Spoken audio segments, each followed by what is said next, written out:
Bonjour et bienvenue dans cette nouvelle édition du 12-15. Au sommaire de l'actualité, le président mauritanien Mohamed Ould Ghazouani, nouveau président en exercice de l'Union africaine, un mandat qui s'ouvre au moment où le continent est traversé par de nombreuses crises, que ce soit la guerre civile au Soudan ou encore les violences à l'est de la République démocratique du Congo. Vers la reprise de la coopération entre la Banque mondiale et le Niger, l'institution financière internationale avait suspendu ses aides suite au coup d'État, un appui qui représente plus de 6% du PIB du pays. L'entreprise britannique BP et la compagnie pétrolière nationale d'Abu Dhabi lancent une co-entreprise en Égypte dédiée dans un premier temps à l'exploitation du gaz naturel.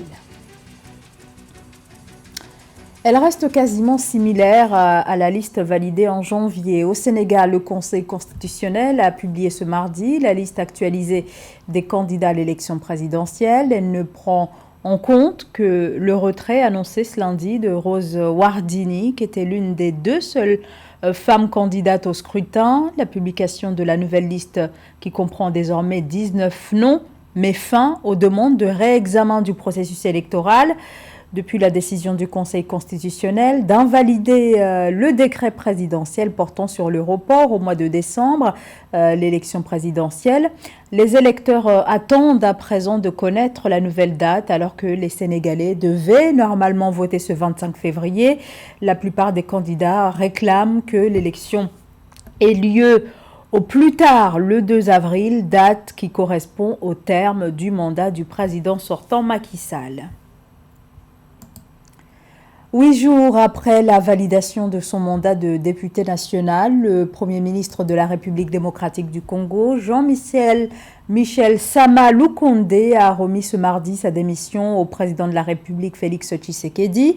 Jean-Michel Sama Lukonde est arrivé à la primature en 2021, succédant à Sylvestre Ilunga Ilukamba à l'issue de la création de l'Union sacrée. Le départ de Jean-Michel Sama Lukonde entraîne la démission de l'ensemble de son gouvernement. 39 de ses membres ont été élus à la députation nationale ou provinciale lors des élections qui se sont tenues fin décembre 2023. Après des mois de tractation, c'est finalement la Mauritanie qui prend la présidence tournante de l'Union africaine. Décision actée le 17 février lors du 37e sommet ordinaire de l'organisation. La décision pour succéder aux Comores a été prise à l'unanimité par les pays du bloc d'Afrique du Nord. Relancer les discussions avec les régimes militaires au Mali, au Burkina Faso et au Niger, mettre fin à la guerre civile au Soudan. Les défis sont nombreux pour le nouveau président de l'Union, Mohamed Ould Ghazouani. Mamat Ramadan, Marie-Joëlle Ballot. Le chef d'État mauritanien et nouveau président de l'Union africaine, Mohamed Ould Ghazouani, a clôturé lundi 19 février 2024, aux environs de 7 heures, la 37e session ordinaire du sommet de l'Union africaine. Dans son propos de circonstance, le dirigeant mauritanien s'est appuyé sur l'éducation, le thème de l'institution panafricaine pour l'année 2024, en rappelant la nécessité d'accorder une grande importance à la formation afin de préparer les générations futures aux défis de notre siècle. Si nous voulons offrir de meilleures perspectives à nos jeunes, nous devons commencer par nous investir aujourd'hui dans leur éducation qui répond aux défis du XXIe siècle. C'est le seul moyen de lutter contre l'instabilité et conquérir la paix durable. Face à l'escalade des changements anticonstitutionnels en Afrique et les foyers de tension et de conflits sur le continent, les dirigeants africains ont appelé à la restauration urgente de la sécurité et de la stabilité sur le continent. L'Afrique que nous voulons tous, c'est une Afrique de paix et de sécurité, une Afrique où règne le respect des droits de l'homme, une Afrique de bonne gouvernance et de la justice, une Afrique prospère où les règles sont respectées par les pays membres.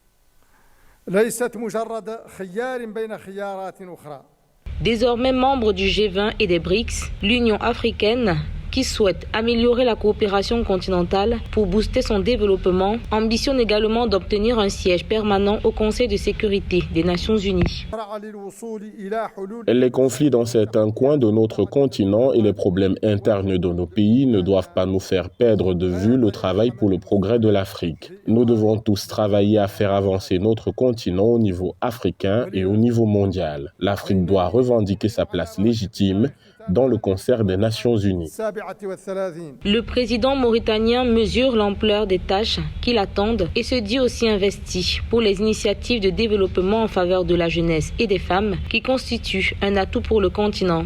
L'accession de la Mauritanie à la présidence tournante de l'Union africaine a été saluée par tous les acteurs africains eu égard à sa position panafricaine et son implication pour la stabilité en Afrique.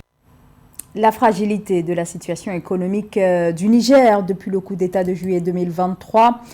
La Banque mondiale et plusieurs pays ont depuis suspendu leur aide au développement. Cela représente un manque à gagner considérable.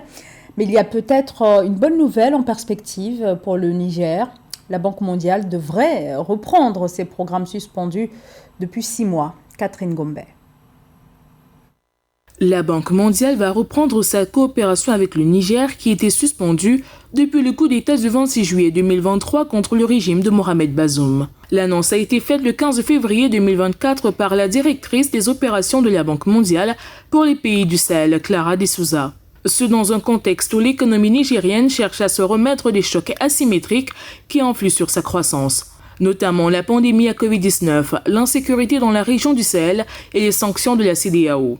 Une décision saluée par les autorités de Niamey qui n'ont pas manqué de rappeler la surprise avec laquelle elles ont accueilli la nouvelle de la rupture de la coopération en 2023. Je ne crois pas avoir rencontré dans les textes de la Banque des mesures de ce type qui viennent soutenir une fermeture de frontières et qui viennent soutenir une sanction punitive allant jusqu'à des sanctions sur des produits de première nécessité. Ça a été un choc pour nous. Avant la reprise effective des financements dans ce pays d'Afrique de l'Ouest dont l'économie repose à 40% sur une agriculture menacée par le changement climatique, la Banque mondiale souhaite procéder à une évaluation des critères d'éligibilité au financement du pays pour lever les obstacles à une reprise de ses activités. Comme vous le savez, l'évaluation OP730 est un processus formel de vérification sur le terrain que certains critères clés sont réunis, aussi bien pour la reprise des déclassements pour les financements en cours que pour l'engagement de nouveaux financements. La Banque mondiale reste un partenaire privilégié du Niger qui aujourd'hui envisage avec les autres pays de l'Alliance des États du Sahel de créer une monnaie commune. En 2022, l'institution financière a approuvé un financement de 191,5 millions de dollars de l'Association internationale de développement pour appuyer le Niger en matière de gestion des dépenses publiques et des ressources humaines dans les secteurs de la santé et de l'éducation, qui sont des secteurs dans lesquels le gouvernement de transition souhaite investir. Le géant gazier britannique BP renforce sa présence en Égypte grâce à la création d'une co-entreprise avec la compagnie pétrolière nationale d'Abu Dhabi. Un partenariat présenté comme étant stratégique avec l'entreprise émirati. Cette alliance est destinée à réunir les capacités techniques des deux compagnies avec comme objectif, dans un premier temps, l'exploitation du gaz naturel. Les précisions d'Amenedji. Pour renforcer leurs capacités, la société pétrolière britannique BP et Abu Dhabi National Oil Company ADNOC ont convenu le 14 février 2024 de former une co-entreprise en Égypte pour se concentrer sur le gaz naturel, donnant ainsi aux Émirats Arabes Unis l'accès à la production. Le projet, dont les revenus seront détenus à 51% par BP et à 49% par ADNOC, devrait être concrétisé au second semestre 2024. L'Égypte s'avère être un terrain fertile pour des investissements prometteurs dans le domaine gazier, déjà bénéficiant d'une très grande réserve prouvée en gaz naturel et bénéficiant déjà de sa proximité avec l'Europe pour pouvoir l'alimenter en termes de gaz naturel. La Russie, du fait des difficultés qu'il y a en Ukraine, aujourd'hui l'Égypte s'avère être une alternative intéressante pour tous ces opérateurs du domaine pétro-gazier. À travers cet accord qui renforcerait les liens économiques des Émirats arabes unis avec l'Égypte, BP apportera des actifs pendant que ADNOC fournira des liquidités pour le capital risque. Cette co-entreprise offre une plateforme de croissance internationale qui fait progresser un partenariat stratégique de longue date. Du coup, les défis qui se posent à ce pays, c'est d'abord la capacité rapidement de pouvoir développer les infrastructures nécessaires à l'exploitation, à la distribution et aussi à l'exportation du gaz naturel liquéfié. En deuxième lieu, l'autre défi qui se pose, c'est toujours le même défi des ressources humaines. L'autre défi qui est intéressant, c'est qu'il y ait des Égyptiens qui intègrent les domaines techniques en termes de compétences ressources humaines, ce qui apportera une plus-value pour la population égyptienne. Pendant que les Émirats arabes unis prévoient d'augmenter leurs dépenses de plus de 50%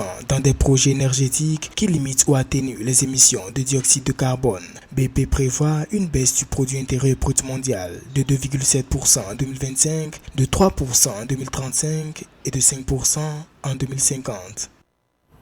Le Salon international de l'entreprise, de la PME et du partenariat se poursuit à Yaoundé. L'événement se tient jusqu'au 25 février. La thématique retenue pour cette 9e édition est « Secteur privé, évolution et transformation structurelle des économies africaines ». Ce salon, initié par le gouvernement camerounais, se veut une plateforme qui favorise les partenariats entre les entreprises nationales et étrangères. Reportage de Séverin Douqueux. Secteur privé, éducation et transformation structurelle des économies africaines, c'est le thème de la 9e édition du Salon Promote, le Salon international de l'entreprise, de la PME et du partenariat de Yaoundé, dont la cérémonie de lancement solennel s'est tenue le 19 février 2024. Fidèle à sa tradition, le rendez-vous qui se veut un carrefour d'exposition de savoir-faire, de rencontres d'affaires B2B et même B2D, se veut un vecteur de développement des entreprises camerounaises et des PME en particulier. Il se veut aussi le lieu de promotion des investissements locaux, autant que d'attraction d'investissements directs étrangers. Promote constitue pour nous une cérémonie très importante et notre cible c'est d'attirer des investisseurs directs étrangers venant de l'Europe, venant de partout. Alors on n'a pas besoin de sortir de son pays maintenant. On a ici notre cible est déjà là. Donc pour nous c'est très important pour l'API parce que ça nous permettra d'aller directement vers tous ces gens-là pour essayer de les parler un peu sur qu'est-ce qu'offre le Cameroun comme terre d'investissement. Le Salon Promote se veut également un rendez-vous d'échange, de réflexion et d'action dont l'objectif est de travailler à accélérer les réponses aux fragilités des économies du monde actuel, de l'Afrique et du Cameroun en particulier. À cet effet, sera organisé en marge de Promote, les 21 et 22 février 2024, un forum économique qui donnera d'analyser les dispositifs et politiques publiques mis en place pour soutenir le secteur privé à résister et amortir les effets des crises mondiales récentes, d'examiner les tendances récentes concernant la réorganisation de la production au niveau mondial en vue de proposer des modèles d'investissement propres à favoriser la transformation structurelle en Afrique. La 9e édition du Salon Promote se tient dans un contexte de reprise économique globale, avec comme corollaire la nécessité d'un changement de paradigme pour mieux adresser les nouveaux défis auxquels nous sommes appelés à faire face. Le thème choisi pour cette édition se situe en effet dans le prolongement de la stratégie nationale de développement 2020-2030, axée autour de la thématique de la transformation structurelle de l'économie nationale. 800 participants, dont des entreprises publiques et privées, des administrations, des porteurs de projets, des organismes régionaux et sous-régionaux, des partenaires au développement, prennent part à ce rendez-vous économique, le plus grand d'Afrique centrale. Les mototaxis sont de plus en plus prisés en Guinée, notamment dans la capitale Conakry. Pratique, rapide et à moindre coût, c'est le moyen de transport du moment. Un engouement sur lequel surfent de plus en plus de jeunes qui étaient sans emploi, mais qui, faute de travail correspondant à leurs études, ont vu dans cette activité de mototaxi un moyen de subvenir à leurs besoins du quotidien. Reportage Nabilaï Kamara. En plein cœur de la capitale Conakry, des centaines de motos assurent le transport des citoyens vers différentes destinations. Au niveau de plusieurs carrefours, des dizaines de motards stationnés à l'attente de passagers qui viennent les enfourcher pour vaquer à leurs occupations. Des jeunes étudiants ou des diplômés font partie des conducteurs de ces engins qui se substituent aux taxis et autres moyens de transport en commun à Conakry. Une activité en vogue dans le secteur informel guinéen. Il n'y a pas de travail au fait. C'est ce qu'on a trouvé. On peut gagner le quotidien au rang. On ne peut pas s'asseoir à la maison comme ça sans faire rien. C'est ce qui nous pousse à sortir travailler, malgré toutes les difficultés. Ça me rapporte un peu parce que je ne tente pas ma main à d'autres personnes de m'aider. Je souviens à mes besoins sans commander les gens. La prolifération de ces mototaxis dans la circulation à Conakry s'explique par le manque de moyens de transport en commun et les embouteillages quotidiens dans la circulation. Mais emprunter ces engins à 2 roues comporte aussi assez de risques d'accidents, parfois mortels. Le rapport de la police routière en 2023 fait état de 34% d'accidents de la circulation causés par des mototaxis à Conakry.